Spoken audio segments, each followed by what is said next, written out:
एक second.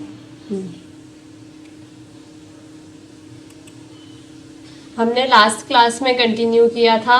Order 22 कि order 22 में ऑर्डर 22 क्या है, हमारा इंटरिम ऑर्डर है। और इंटरिम ऑर्डर लास्ट क्लास में भी 4 ही स्टूडेंट थे।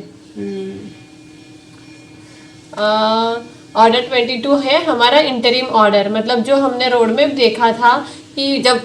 वादी वाद दायर करता है और उसका जब जजमेंट आ जाता है उसके बीच में हमें किसकी ज़रूरत पड़ती है, कभी कभी ऑर्डर 22 की भी पड़ती है कि अगर मान लो जो हमारी पार्टी है, पार्टी की डेथ हो जाए या पार्टी में कोई जो लड़की है उसकी शादी हो जाए या वो जो पार्टी है मेन पार्टी है वो दिवाला हो जाए, मतलब इंसॉल्वेंसी, पागल हो जाए, तो ऐसी कंडीशन में हमारा जो केस है उस पर क्या इफेक्ट पड़ेगा, ये चीज़ें हमने देखी थी। ऑर्डर 23 में देखा था कि अगर वाद का प्रत्याहरण हो जाता है, मतलब वादी क्या करेगा कि 10 लाख का उसने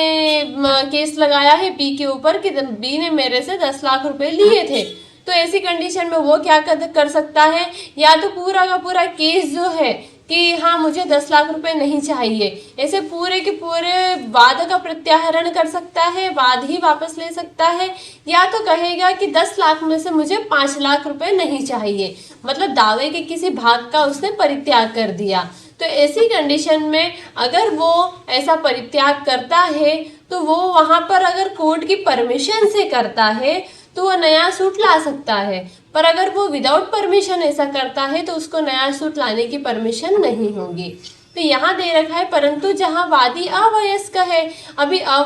वादी अवयस्क है तो यहाँ पे हम क्या, कोर्ट क्या करता है, अगर अवयस्क के खिलाफ केस चल रहा है तो कोर्ट वाद मित्र बनाता है अवयस्क का। तभी अवयस्क की जो प्रॉपर्टी है उसको पूरा कौन संभालता है, वाद मित्र संभालता है। तो अभी केस तो अवयस्क का चल रहा है, वाद मित्र को प्रॉपर्टी संभालने के लिए लाया गया है, तो वो ऐसे खुद से नहीं कर सकता, किसी भी दावे के को पूरा का पूरा परित्याग या दावे के भाग का परित्याग वो खुद से नहीं कर सकता, उसको क्या करना पड़ेगा, यहाँ पे न्यायालय की इजाजत लेनी ही पड़ेगी। अगर वो चाहता है कि पूरा का पूरा दावा जो है वो या दावे के किसी भाग को परित्याग करना है, मतलब त्यागना है कि हाँ जो पेमेंट हमें किसी से लेना है वो अब हम नहीं ले रहे हैं, मतलब एक तरीके से सामने वाले को माफ कर रहे हैं, तो अगर ऐसा कुछ करता है तो उसे कोर्ट की परमिशन लेनी पड़ेगी। और यहाँ पे वाद का प्रत्याहरण अगर कोई कॉमन है, अवयस्क वाला केस नहीं है, तो वहां पर वादी जो है या प्रतिवादी जो है उनमें से किसी के भी विरुद्ध वाद का परित्याग या दावे के भाग का परित्याग होता है, तो अगर वो परमिशन से कर रहे हैं तो नया सूट ला सकते हैं, पर विदाउट परमिशन अगर कर रहे हैं तो वो नया सूट नहीं ला सकते। पर अवयस्क है तो वहां पर वो परमिशन से ही होगा, ये दोनों में डिफरेंस है। फिर इसके बाद दे रखा है, ये ऐसा ही है, नॉर्मल चीजें हैं यहाँ पे।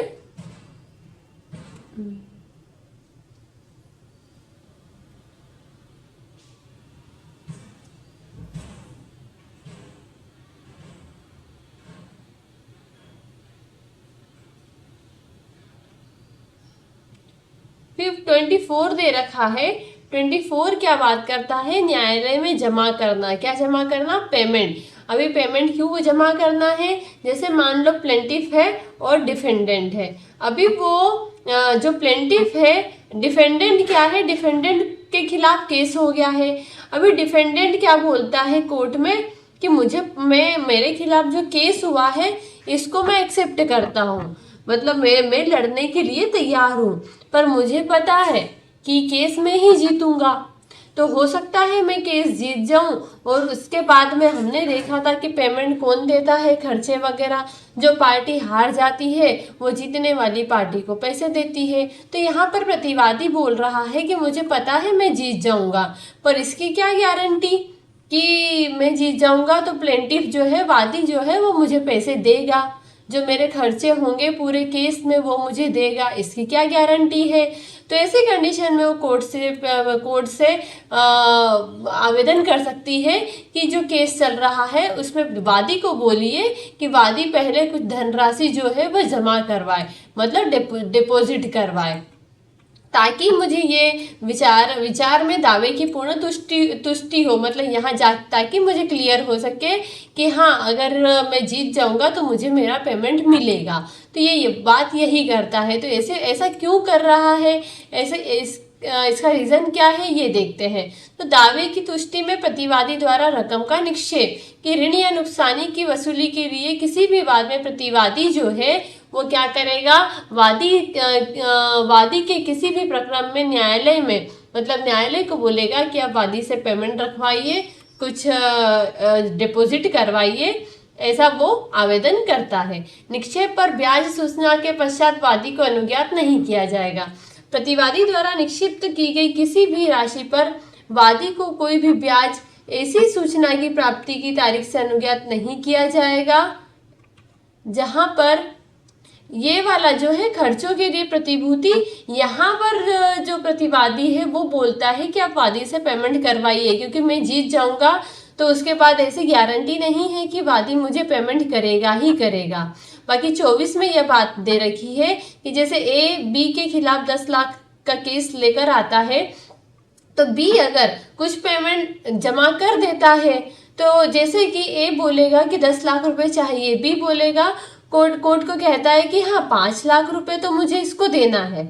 मतलब 5 का खिलाफ 5 का जो है वो बात चलेगा, पर वो एग्री करता है कि हाँ 5 लाख तो मुझे देना है। तो कोर्ट क्या कहेगा, एक बार काम करो, जितने दावे की तुष्टि हो रही है, प्रतिवादी बोल रहा है कि हाँ 5 लाख तो देना है, तो उतना रकम आप डिपॉजिट कर दीजिए। अभी जितना रकम उसने डिपॉजिट कर दिया है उसका क्या है, ब्याज नहीं लिया जाएगा, क्योंकि अभी 5 लाख उसने दे दिए हैं ना, तो अभी 5 लाख का केस चल रहा है। तो जब आखिरी में जजमेंट आएगा, मान लो जजमेंट जो है वो साल भर बाद आ रहा है, तो वादी ये नहीं बोल सकता कि मुझे पूरे 10 लाख का इंटरेस्ट चाहिए, ब्याज चाहिए, क्योंकि 5 लाख तो उसने पहले ही दे दिए है ना। तो जहाँ जितना पेमेंट बचा है, अभी वो जितना लेट होते जाएगा, डिले होते जाएगा, वैसा उसका ब्याज लगेगा। पर अगर ब्याज जो डिपॉजिट है वो कर दिया है हमने, तो यहाँ पर वही दे रखा है, निक्षेप पर ब्याज सूचना के पश्चात वादी को अनुज्ञात नहीं किया जाएगा, कि जहाँ पर जो पेमेंट है, आधा पेमेंट जो भी है वो डिपॉजिट कर दिया है, तो उसमें वादी को ब्याज नहीं दिया जाएगा। और यहाँ 25 में दे रखा है खर्चों के लिए प्रतिभूति की। यहाँ पर वादी क्या है, वो प्रतिवादी क्या है, वो बोलता है कि मैं तो केस जीत जाऊंगा, पर ये गारंटी नहीं है कि जो वादी है वो मुझे पेमेंट करे। तो ऐसी कंडीशन में आप उनको कहिए कि थोड़ा सा पेमेंट जो है वो पहले ही वो के कोर्ट में रखवा दें। ये बात दे रखी है हमारी ऑर्डर 25 में कि वादी से खर्चे के लिए प्रतिभूति कब अपेक्षित की जा सकेगी। तो वादी के किसी भी प्रकरण में न्यायालय या तो स्वयं अपनी प्रेरणा से, या तो खुद की प्रेरणा से, या तो फिर क्या करेगा, प्रतिवादी के आवेदन पर आदेश किसको देगा, वादी को देगा कि वो किसी भी प्रतिवादी द्वारा उपगत या संभवत उपगत किए जाने वाली सभी खर्चों के संदाय प्रतिभूति न्यायालय द्वारा निश्चित समय के भीतर दे, कि जो भी खर्चे हो रहे हैं या खर्चे होने हैं, संभवतः जो भी खर्चे होने हैं उसकी सिक्योरिटी क्या है, आप यहाँ पर कोर्ट में पहले ही रखवाइए। ये कहता है वादी से कोर्ट कहता है, परंतु ऐसा उन सभी मामलों में किया जाएगा। पर ऐसा कब किया जाएगा, अभी कोर्ट कह रहा है वादी को कि आप जो है, प्रतिवादी बोलता है मैं तो जीत जाऊंगा केस, मुझे पता है, तो आप वादी से पहले ही पेमेंट रखवाइए। तो अभी प्रतिवादी ने बोल दिया तो जरूरी नहीं है ना कि वादी पेमेंट रखवा देगा। वादी बोलेगा कि ऐसे कैसे प्रतिवादी बोल सकता है कि वो ही केस जीतेगा, केस तो मैं भी जीत सकता हूँ, और इसकी क्या गारंटी कि जब मैं केस जीत जाऊंगा तो प्रतिवादी मुझे पैसे देगा। ऐसा ऑब्जेक्शन प्रतिवादी भी ले सकता है। पर ऐसा कब होगा, जो कोर्ट है वो वादी को कब बोलेंगे कि आप जो खर्चों के लिए प्रतिभूति है वो न्यायालय में पहले ही आप जमा कर दे। इसकी एक कंडीशन है, इसकी कंडीशन ये है कि अगर वादी जो है भारत के बाहर निवास करता हो, तो ऐसी कंडीशन में और किसी भी और उसकी जो भी संपत्ति है वो संपत्ति भारत में नहीं है। पर्याप्त स्थावर संपत्ति जो है वादा अंतर्गत संपत्ति से भिन्न कोई भी पर्याप्त स्थावर संपत्ति नहीं है। मतलब उसके पास भारत के भीतर जो केस चल रहा है जिस प्रॉपर्टी को लेकर, बस वही प्रॉपर्टी है, इसके अलावा कोई दूसरी प्रॉपर्टी है ही नहीं। तो ऐसी कंडीशन में वहां पर कोर्ट कह सकती है कि आप पहले ही पेमेंट रखवाइए, क्योंकि भारत के बाहर निवास करता है तो क्या भरोसा वो कहाँ निकल जाए। तो ऐसी कंडीशन में युक्तियुक्त अधिसंभाव्यता है कि जब कभी उसे खर्चे देने के लिए बुलाया जाएगा और वह नहीं मिलेगा तो उसके बारे में यह समझा जाएगा कि वह उपनियम 1 के परंतु के अर्थ में भारत के बाहर निवास करता है। मतलब यहाँ पर दे रखा है कि जो कोई भारत में ऐसी परिस्थिति, जो कोई भारत से ऐसी परिस्थिति में चला जाता है, मतलब क्या है, वो रह रहा है भारत में, पर जैसे कोई जजमेंट आ गया है या कुछ पेमेंट उसको देना है तो बाहर वो क्या कर रहा है, रहता भारत में है पर वो भारत के बाहर चले जाएगा। वो चले जाएगा इस वजह से उसको क्या लगेगा कि मुझे पेमेंट नहीं करना पड़ेगा। तो ये चीज़ जो है ये रूल 1 से कनेक्टेड है कि वो अगर ऐसा करता है तो उसकी प्रॉपर्टी जो है वो कोर्ट अटैच कर सकती है। तो यही दे रखा है प्रतिभूति देने में असफल रहने का प्रभाव। अगर वो प्रतिभूति नहीं देता है, अभी केस किसने किया, वादी ने किया प्रतिवादी के खिलाफ। प्रतिवादी कहता है कि वादी से सिक्योरिटी रखवाई जाए, और जो वादी है वो सिक्योरिटी अगर नहीं रख पाता है, कोई पेमेंट नहीं रख पाता है कोर्ट के पास में, तो ऐसी कंडीशन में क्या करेंगे, न्यायालय वाद को खारिज करने का आदेश दे सकते हैं। और अगर खारिज कर दिया है तो वादी खारिजी अपास्त करने के लिए आदेश के लिए आवेदन कर सकेगा। अगर खारिज कर दिया है तो वो क्या करेंगे कि आपने जो आदेश दिया है वाद खारिजी का, इसको आप अपास्त कर दीजिए, मतलब सेट असाइड कर दीजिए। और